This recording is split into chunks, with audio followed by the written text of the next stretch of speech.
ऐसे अनेक लोग अपने देहातों में, मतलब यहाँ तो मैंने इधर काम नहीं किया देहातों में इतना, लेकिन महाराष्ट्र के देहातों में हजारों लोग पार हो गए, हजारों, और उनके हाथ से झरझर झरझर कुंडलिनी चैतन्य लहरियाँ बहने लग गई और उनकी सारी गंदी आदतें अपने आप टूट गई, क्योंकि उनके अंदर बसा हुआ जो धर्म है वो जागृत हो गया।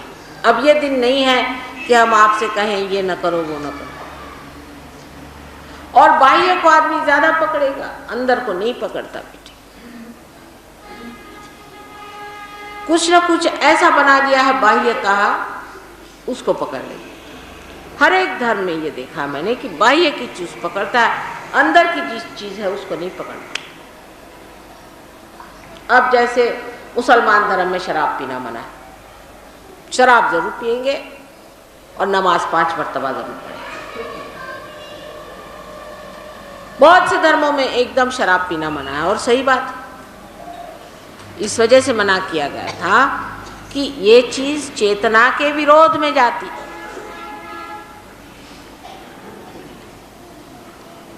जो चीज चेतना के विरोध में जाती है वो साफ बात है कि नहीं लेना चाहिए, क्योंकि चेतना में ही परमात्मा को पाना चाहिए। पर अगर किसी से कहिए कि शराब न पीजिए तो आधे लोग उठ के चले जाते हैं। इसलिए मैं कहती नहीं नहीं ऐसी कोई बात नहीं, बैठे रहो बैठे रहो। पार होने के बाद अपने आप धर्म जागृत हो जाएगा, सब चीज छूट छाट जाएगी मेरे बच्चों की। क्यों उनको अभी से भगाओ, सब चीज छूट छाट जाती है, क्योंकि ये जो धर्म है हमारे अंदर, जो ये बीचों बीच बना, इस जगह 10 गुरु हैं, 10 गुरुओं के तत्व हैं। वो तत्वता वैसे भी है और साकार स्वरूप भी है,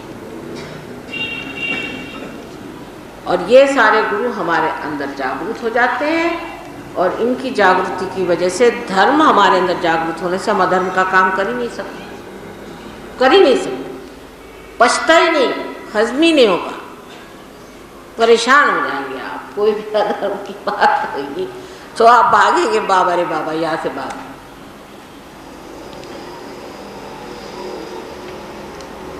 और ये चीज अपने आप घटित हो जाती है। थोड़ी सी जरा सी मेहनत करनी पड़ती है अपने को जमाने की, लेकिन अपने आप घटित हो जाने से मनुष्य का धर्म जागृत हो जाता है। किसी को कहना नहीं पड़ता कि बेटे तू ये नहीं कर, क्योंकि ये कहने में आजकल के ज़माने में कोई सुनने भी नहीं वाला, और एक आफत खड़ी हो जाए।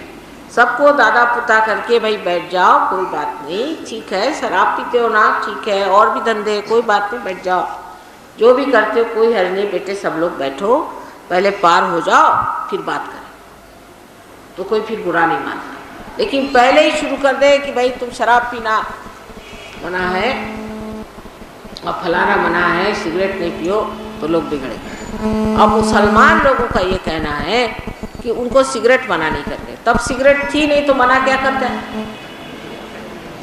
फिर नानक साहब बन करके आया और कहा भाई सिगरेट मत पियो, क्योंकि अब सिगरेट भी निकाली इन्होंने। अब कल आप लोग अगर गांजा वांजा पीते हैं तो लोग कहेंगे साहब नानक साहब ने तो नहीं कहा कि गांजा मत पियो, तो अब हम लोग पी सकते हैं गांजा। तो इस तरह से जो भगेड़ू लोग होते हैं उनसे तो भगवान ही बचा रहे। यानी कबीरदास जी जो कि इतने पहुँचे हुए थे, वो नहीं सोचते होंगे कि लोग कितने गंवार हैं। बिहार में उन्होंने सारा अपना जीवन बिताया, वहाँ इतना उत्थान का कार्य किया, और उन्होंने कुंडलिनी को सुरती कहा हुआ है, हर जगह सुरती कुंडलिनी को कहा। बिहार में आपको आश्चर्य होगा कि तंबाकू को वो सुरती कहते हैं। अकल है कि नहीं लोगों के पास एक से एक बढ़िया, कि क्या साहब कबीरदास भी सोचते होंगे कि किस बेवकूफ़ों से पाला पड़ा कि जिस कुंडलिनी की मैंने बात करी तो उसको ये लोग आजकल सुरती कहते। और हमारे महाराष्ट्र में भी श्री कृष्ण जो कि विशुद्धि चक्र पे वास करते, उनका जो मंदिर विट्ठल का बना हुआ है, जहाँ साक्षात कहते हैं विट्ठल विराजे थे, उस जगह में 1 महीने के लिए लोग हाथ में टुकुर टुकुर टुकुर टुकुर बजाते चलते हैं, विट्ठल विट्ठल करते हुए, और मुंह में तंबाकू दबा लेते, जिससे कि नफरत है बिल्कुल श्री कृष्ण, नफरत। अब वो कैंसर जब होने लग गया तब अच्छा हुआ, अपने आप छूट। और आश्चर्य उससे भी बढ़ के मुझे तो तब होता है, मैं बचपन से सोचती थी कि इंसान की खोपड़ी कैसे बैठी जब ये देखता है कि कोई शराब खाने में जाकर वहां से लौट रहा है और खूब चढ़ाया हुआ दूध है, तो फिर उसी शराब खाने में क्यों जाता है जब होश में। लेकिन ये आश्चर्य की सब चीजें तो मनुष्य ही में है, परमात्मा का मुझे कोई आश्चर्य नहीं लगता, क्योंकि वो बिल्कुल जो कहते वही करते हैं और जो है सो है। पर मनुष्य करता एक है, बोलता एक और कहता दूसरा। इसकी वजह यह है कि इन सब चक्रों का समग्रता है, इन चक्रों में जो समग्रता है, इंटीग्रेशन चाहिए, वो नहीं। एक चक्र दूसरों से अलग है। धर्म के बारे में एक आध आदमी इसका तो भाषण देने को तैयार। अभी एक साहब मुझे मिले थे सोलापुर में, भाषण हुआ तो कहले माता जी, एक साहब आए थे अभी, बड़े बाबा जी, तो वो हमसे कहने लगे कि भाई अपने देश में इतनी गरीबी है कि लोग बालू भी खाते हैं। मैंने कहा ऐसा तो मैंने कहीं देखा नहीं कि बालू वालू खाते होंगे, और ये है और वो है, और तुम अमीर लोग कुछ पैसा नहीं देते हो, हमको कुछ पैसा दो तो हम इनका भला करें। उन्होंने अपना हिसाब बनाया और कह ले जाते वक्त वो इम्पोर्टेड गाड़ी में गए, कुछ समझ में नहीं आया।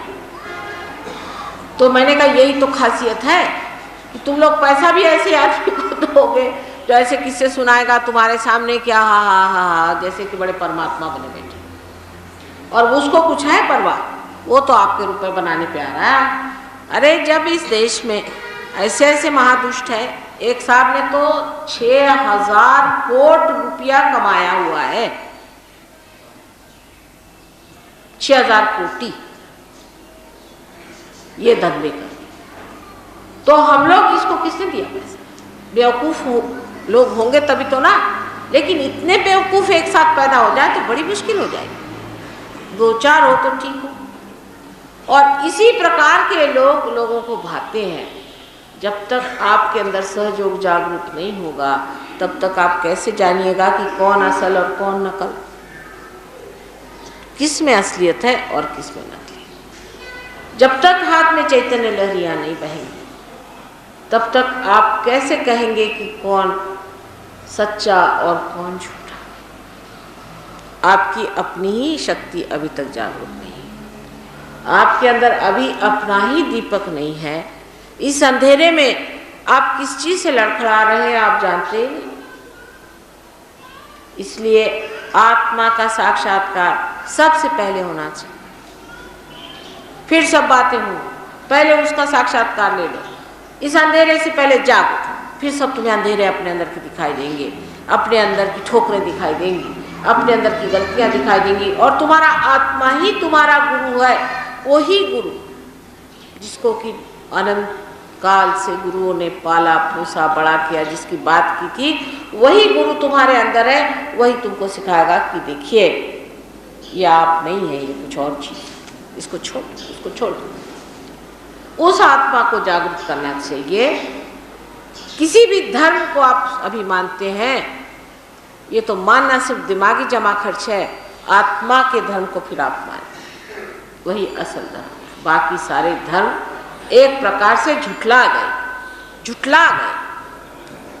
उसकी शुरुआत तो सच्चाई की थी। ये बड़े बड़े महान लोग संसार में आए, जैसे कि एक पेड़ पर अनेक फूल अनेक बार खिलते हैं, बाद में आप लोगों ने उनको तोड़ ताड़ करके अपना मेरा बना करके उनका सारा सत्व ही खत्म कर। इसमें उनका कोई दोष नहीं और धर्म का भी कोई दोष नहीं। ये तो आप लोगों की हरकतें हैं जिससे ये सब खराबियाँ। अब आपको जगाने का एक ही तरीका मैंने सोचा कि पहले आपका आत्मा ही जगा दें, फिर उसके बाद दूसरी बातें करें। कैसा भी हो, कैसा भी आदमी हो, कुछ भी हो, चलिए आइए पहले पार हो जाए, पहले पार हो जाए। पार होने के बाद फिर हम देख लेंगे। पुनर्जन्म हुए बगैर आदमी समझ ही नहीं सकता पार। सारी बात जो है जबानी जमा खर्च हो जाता है। और धन भी एक ज़मानी जमा खर्च होता है। जब ये धन जागृत हो जाता है तो जो लोग यहाँ बैठे विदेशी, इन्होंने जितने धंधे किए हैं, हम लोगों के कितनी भी कोशिश करने से हम लोग कर नहीं सकते, क्योंकि ये तो धर्म को सोचते हैं ये गलत चीज़ है, इसको छोड़ना ही बड़ा मानता है। इनके फ्रॉइड साहब एक गुरु थे, उन्होंने ऐसे ही सिखाया, माँ बहन मानना पाप है, ऐसे ही इनको सिखाया गया। और ये उसको ही सत्य मान के उस पर चले हुए लोग हैं बेचारे। और ये सब छोड़ छाड़ करके कमल के जैसे ऊपर खिल उठे, एकदम बदल गई, इनकी ज़िंदगी बदल गई, इतना खूबसूरत हो गई। लेकिन हिंदुस्तानी बड़ी मुश्किल से छोड़ता है, उसके चिपक ज़्यादा है, क्योंकि अनादिकाल से चीज़ चली आई। अच्छी चीज़ चिपकी रह जाए तो बहुत सुंदर होता है, लेकिन बुरी चीज़ें ज़्यादा ही चिपक, इसलिए छूटती कम, पर धीरे धीरे छोड़ना ही पड़ता है, क्योंकि आपने नहीं छोड़ा तो आपके वाइब्रेशन टूट जाएगा, आप स्थापित नहीं हो सकते। अब आपके अंदर एक और तीसरा चक्र है, जो कि वास्तव में दूसरा माना जाता है, जिसे स्वादिष्ठान चक्र कहते हैं।